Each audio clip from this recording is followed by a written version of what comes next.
आज हम राधा जी के स्वरूप और राधाष्टमी की जो सेवा प्रणाली का है उसके विषय में कुछ वार्तालाप, कुछ चर्चा करने जा रहे हैं। श्री राधा जी भगवान की अल्लादीनी शक्ति।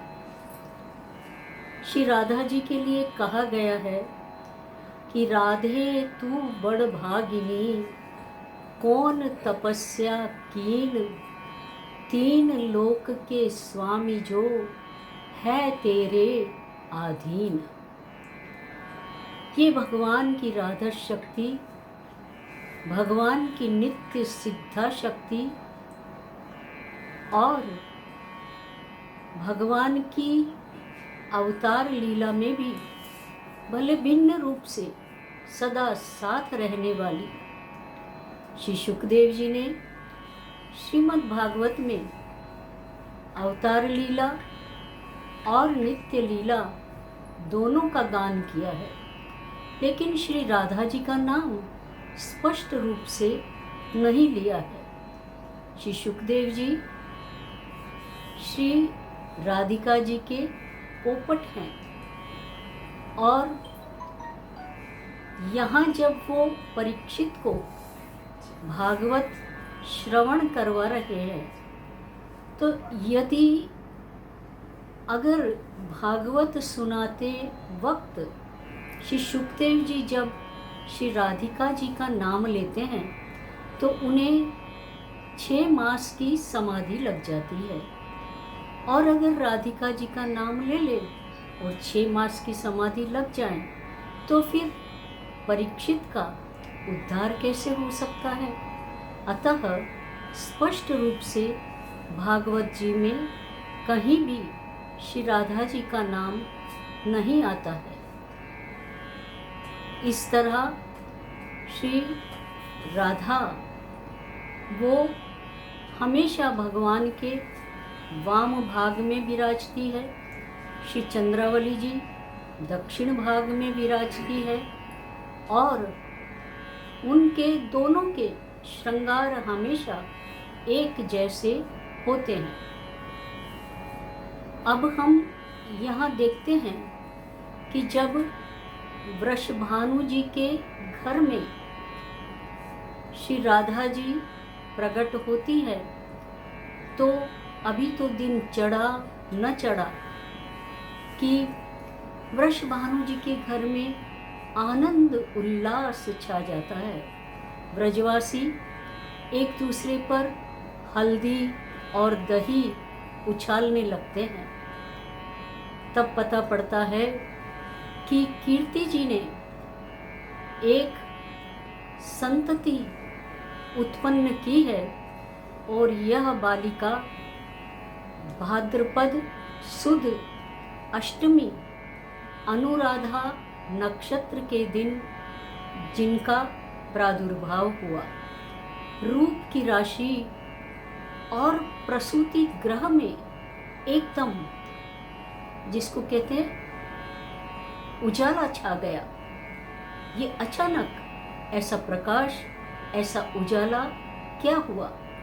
ऋषि मुनि भी जिसको देखने के लिए आए और आकर के यूँ मानने लगे कि इस बालिका की सेवा के अंदर तो हमारा भी सौभाग्य है। अरे कोटि कोटि पुत्रों से भी अधिक यह राधिका जी की जो सेवा है वह अधिक है, और कोटि कोटि पुत्रों से भी अधिक यह बालिका है। इस तरह उनका श्री राधिका जी का प्रादुर्भाव अत्यंत ही महत्वपूर्ण है। लेकिन यह बालिका निमीलित नयना अर्थात उनके नेत्र बंद। अब सवाल उठा कि नेत्र बंद क्यों है। तब 1 दिन गया, 2 दिन गया, कितने ही दिन गुजर गए, लेकिन नेत्र तो बंद के बंद ही रहे। जैसे अपने ध्येय को प्राप्त करके कोई भाव विभोर होकर अपनी आंखें बंद कर ले, इस तरह से श्री राधिका जी ने अपने नेत्र बंद ही रखे। और 1 वर्ष पीछे जब श्री नारद जी आए तब वे बड़े ही भाव विभोर हो गए और उन्होंने देखा कि वाह वाह, ये तो श्रुतियों का भी सार है, मूर्तिमती पुष्टि पुष्टि है। और नारद जी ने राधाष्टक, राधा सहस्रनाम, राधा उपनिषद, ये सब कुछ उनकी स्तुति में पढ़ा, लेकिन राधिका जी की आंखें नहीं खुली, राधिका जी के नेत्र बंद ही रहे। नारद जी भी बड़े आश्चर्यचकित हुए। और जब पृथ्वी ने एक प्रदक्षिणा सूर्य की ओर की और जब श्रावणवद अष्टमी आई, तब जब भगवान श्री कृष्ण का वसुदेव जी के यहाँ प्रागट्य हुआ और जब वे नंदराय जी के घर पहुँचे, बालक का परिवर्तन हुआ, यानी योग माया को लिया और भगवान श्री कृष्ण को नंद रानी के पास उड़ाया। उसके बाद जब नंद रानी की गोद में श्री कृष्ण आए और आने के बाद में जब वो बालक श्री कृष्ण बोले आदे आदे, तब ये शब्द गोकुल के मंदिरों में व्याप्त हो गया। और जैसे ही ये स्वर व्याप्त हुआ, राधिका जी खिलखिलाट खिलखिलाट हंस पड़े और हंस करके उन्होंने अपने नेत्र भी खोल दिए। और यहाँ वृषभानु और कीर्ति जी के घर उन्होंने बोला, नेत्र खोला और बोला हाम हाम, अर्थात श्याम श्याम। तो ये शब्द उच्चारण व्रज के पत्ते पत्ते, वृक्ष वृक्ष में फैल गया और इस तरह राधे श्याम राधे श्याम राधे श्याम की धुन चारों तरफ व्याप्त हो गई। श्री महाप्रभु जी श्री राधिका जी को, श्री राधा जी को स्वामिनी जी के नाम से संबोधित करते हैं।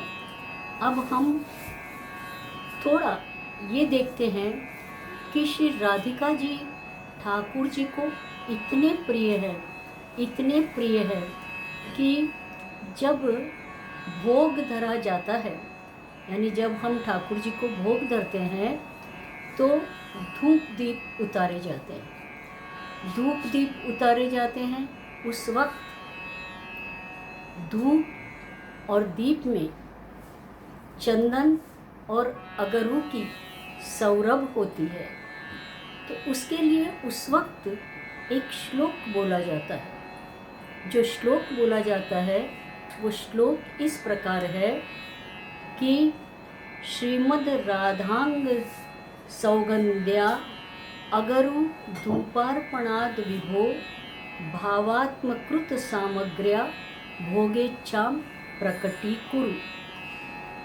मतलब श्रीमद् राधा अंग, श्री राधा जी के अंग की सुगंध से जो अगरू और चंदन की सौरभ खुशबू आती है, वही खुशबू इस धूप दीप में है। और उस सुगंधी से हे प्रभु, जो सामग्री आपको अर्पण की है, भावपूर्वक सामग्री जो आपको अर्पण की है, वो सामग्री आरोगने की आप भोग की इच्छा प्रकट करें। यानी भगवान भोगेच्छा भी तब प्रकट करते हैं जब राधिका जी के श्री अंग की सौरभ सुगंध उसमें श्री ठाकुर जी को आती है। इस प्रकार श्री राधिका जी प्रभु को अत्यंत प्रिय है। रा नाम बोलते ही भगवान जो है भक्त को सद्भक्ति प्रदान करते हैं, और धा शब्द बोलते ही भगवान भक्त के पीछे, वो धा शब्द सुनने के लिए भगवान भक्त के पीछे दौड़ने लगते हैं। यानी इतना महत्व है राधा शब्द और राधा नाम का और श्री राधिका जी का। इस प्रकार जैसे कहा भी है कि 5 बरस को कुंवर कन्हैया, 7 बरस की राधा गोरी। इस तरह श्री राधिका जी भगवान से 2 वर्ष बड़ी है, और 2 वर्ष भी इसीलिए बड़ी है क्योंकि जब उन्होंने नेत्र खोले तो 2 वर्ष पश्चात नेत्र खोले तो वो एक प्रकार की सुधा के लिए उन्होंने सुधा भगवान के लिए आरक्षित करने के लिए ये 2 वर्ष पश्चात नेत्र खोले। अब हम थोड़ी सी राधाष्टमी की जो सामग्री है और सेवा प्रणाली का है उसके बारे में थोड़ा सा देखते हैं। एक तो जैसे जन्माष्टमी के दिन प्रभु को नित्य जल्दी जगाया, केसरी वस्त्र धराया और श्री मस्तक पर टोपी धराई और मंगल भोग धरना। संपूर्ण दिवस उस दिन सेव के लड्डू का वारा आता है, और मुख वस्त्र भी जन्माष्टमी की तरह जो है वो नया आता है, और मखमल की जो उस पर गादी और उस पर सफ़ेदी नहीं होती है, और इस तरह मंगल भोग सराकर आचमन मुख वस्त्र कराकर 2 बीड़ा धर के और फिर आरती की जाती है। टेरा लेकर प्रभु को अभ्यंग कराया जाता है।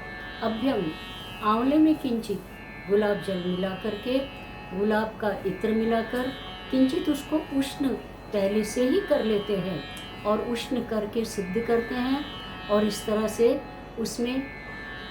उससे अभ्यंग कराते हैं। केसर में इत्र मिलाकर तथा गुलाब जल मिलाकर इससे भी अभ्यंग कराया जाता है, और इस तरह से अभ्यंग करा करके 4 लोटी से जल से स्नान कराते हैं। केसरी कोर वाले नए वस्त्र से अंग वस्त्र करके प्रभु को गादी पर पधराते हैं, कंठाभरण धराते हैं, और नए केसरी वस्त्र, कुल्हे, नई केसरी चंद्रिका 5 जोड़ की और कमल पत्र करते हैं। श्रृंगार में कुंडल, पोंची, कड़ा धरते हैं, हीरा माणक के श्रृंगार, पन्ना के श्रृंगार भारी, माला जी धरते हैं और दर्पण दिखाते हैं। राजभोग धरने में यदि विलंब हो तो श्रृंगार भोग पास में रखते हैं और फिर राजभोग साजते हैं। राजभोग की विगत में मूंग की दाल जो है वो पीली मूंग की दाल, पकौड़ी की कड़ी, 4 भात के अलावा बड़ी भात, फिर लीटी है, मठा की कटोरी है, जल की कटोरी। क्यों? अगर कोई भी चीज़ गरम गरम हो, प्रभु को गर्मी न लगे, इसलिए जो है वो भगवान उसमें अपना श्रीहस्त अंदर डाल के ठंडा कर सके। यानी कोई बर्फ़ तो होती नहीं, तो जल की कटोरी में भगवान अपने श्रीहस्त को ठंडा करते हैं, और मैदा अथवा गेहूं के आटे की पूरी धरते हैं, यथाशक्ति शाक धरते हैं, भुजिया धरते हैं, मेथी का भुजिया मतलब मुठिया धरते हैं, और यथासंभव सामग्री अनसकड़ी में छुट्टी बूंदी है, सेव के लड्डू है, चंद्रकला है, श्रीखंड वड़ी है, छाछ वड़ा है, रायता है, काचे संदाने हैं, कांजी है इत्यादि। दूध घर में भी सामग्री का पार नहीं है। श्रीखंड, माखन, मिश्री की कटोरी, मलाई, बर्फी, पेड़ा, बासुंदी, यानी सामग्री का लिस्ट सुनकर और देख करके ही हमको यूँ लगे कि जैसे हमने ठाकुर जी का प्रसादी भोग आरोग लिया है। इस तरह से अपने को फीलिंग्स होने लगे। 4 तरह के तले हुए सूखा मेवा, उसी तरह सूखे मेवा के बटोरे, पंजीरी खास, खांड के खिलौने, गुलाब का शीरा और पेड़े इत्यादि सब धरनी। आचार है, नींबू पाचरी खास, और काली मिर्च है, पाउडर है, अपने पाउडर क्या काली मिर्च पाउडर है। इस तरह यथाशक्ति जो बन पड़े सब धरना। जहाँ राजभोग सजाया हो वहाँ कोरी हल्दी का चौक करके और फिर उस चौक के ऊपर पाठ पधरा कर श्री ठाकुर जी को पधराना और 5 थाक की माला धरनी, अथवा नहीं संभव हो तो गुलाब की माला धरनी। केसर, चोवा, चंदन आदि से, मतलब वो माला को जैसे हम खेल खिलाते हैं ना, उस तरह से उस माला को खिलाना और आटे का यानी चून का दीपक बनाकर आरती तैयार करके उसमें 8 बत्ती लगा करके तथा उसमें शुद्ध घी भरे, डालडा घी नहीं, शुद्ध घी भरना और मुठिया 4 उतार कर कुमकुम, गुलाब जल, इससे हमें उसको कुमकुम को बांधना, पिताक्षत एक कटोरी में धर के शलाका रखनी, 2 बीड़ा श्रीफल भी पधराना।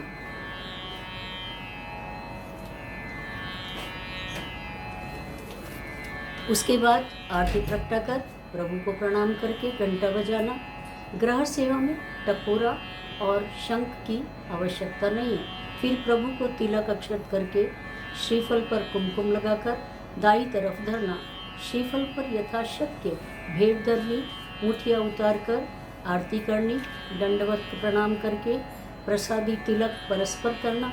उसके बाद राजभोग सानना, थाल मूंग की दाल से सानना, तुलसी शंखोदक करना, कटोरी में जल धरना, किवाड़ देकर समय देखना। राजभोग बाद भोग सराकर आचमन मुख वस्त्र, बीड़ी अरोगाना, बीड़ा का बंटा तथा तिलक का बीड़ा तथा श्रीफल पास में धरने के, जारी पधरानी, दर्पण दिखाना, मालाजी वड़ा नहीं करने के, अनुसर करने के।